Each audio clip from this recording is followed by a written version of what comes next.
अरविंद अकेला और जी और निशा उपाध्याय को मंच पे यहाँ देख रहे हैं कैसी बात विवाद बनाए जा रहे हैं। गाना बड़ा कम गाते हैं भैया, हो क्या करे समझ में नहीं आ रहा।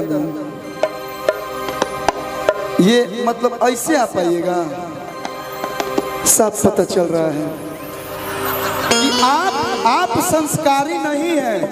वो काहे आप गलत ले रही हैं?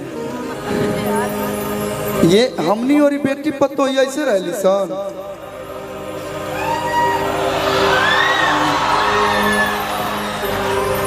छपरा के हूँ नदी हेल के आयल बड़ू बिहटा में प्राण प्रतिष्ठा में बालाजी महाराज के, तो बेटी पतो के लूर सीखो।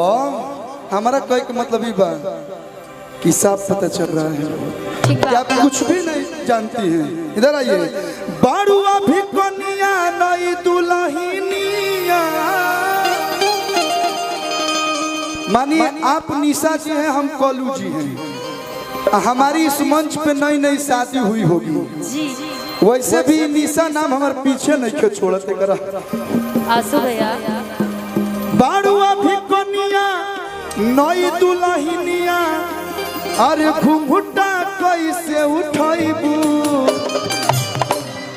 और ये मैं नहीं बोल रहा हूँ, अभी हमारी शादी हो गई, तो शादी होने के बाद कितना भी लड़का छोटा हो और कितना भी लड़का बड़ा हो, कुंवार लोग जैसे कुछ लोग पढ़ रहे होंगे तो शादी नहीं किए होंगे। बाबू से बोलेंगे हम डॉक्टर बनब तो अभी बियाह करो।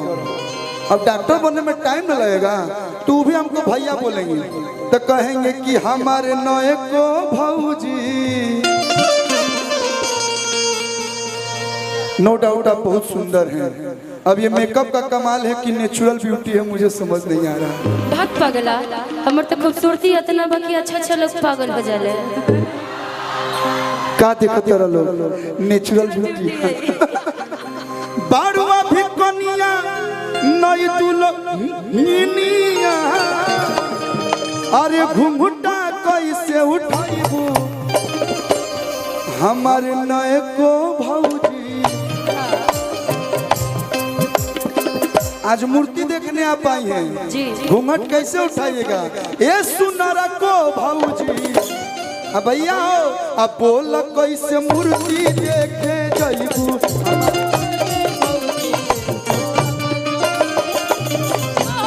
हमारे नए को भौजी, बोल कैसे मूर्ति देखे जाइबू।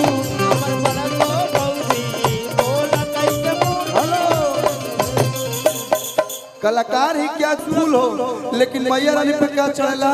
लाल ओढ़ौलवा कि मैया के भावेला, सेवा कवलिया के चढ़ावेला।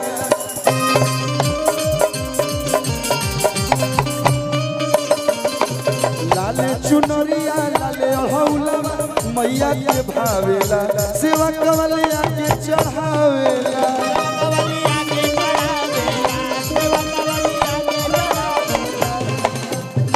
आजकल हर घर में एक्वाफिना आता है, बिस्लेरी, हिमालय, वो सब माता जी को नहीं पसंद है। अभी लोग डुबकी लगाने लोग कहाँ जा रहा है? ये प्रयागराज है, ये प्रयागराज है। खुशी की बात ये है, बहुत कम लोग जानते होंगे कि ये जो गाना है जिसने आलोक भैया ने गाया है, वो आपके भाई की फिल्म का गाना है, जिस फिल्म का नाम है प्रयागराज। तो आप लोगों ने साबित कर दिया कि भोजपुरी में अच्छे गाने भी चलते, तो एक बार आप लोग अपने लिए जोरदार ताली बजा दीजिए। कितना भी बढ़िया आप पानी दे दीजिए, माता जी को चढ़ा दीजिए, माई खुश ना हो। माई कौन चीज पर खुश हुई है? चरण पखारा लेके गंगा जी के पानी, चरण पखारा लेके गंगा जी के पानी। कहना है क्या? प्यारा सजा है तेरा द्वार, प्यारा सजा है तेरा द्वार। हेलो येलो कुर्ता वाले भैया, थोड़ा बहुत नाच लेने दीजिए। बैठल बैठल नु हाथे में झुनझुनी बरे लगेला, हाथ गोड़ सीधा कर लेगा तो ठीक हो जाएगा। नाच ला लोग तनी मनी कि प्यारा सजा है तेरा द्वार, प्यारा सजा है तेरा द्वार, प्यारा सजा है तेरा द्वार। जगमग जगमग पंडाल करे, मैया के मूरत निहाल करे, दुनिया हसेवक अमाई महारानी, दुनिया हसेवक अमाई महारानी, प्यारा सजा है तेरा कार भवानी।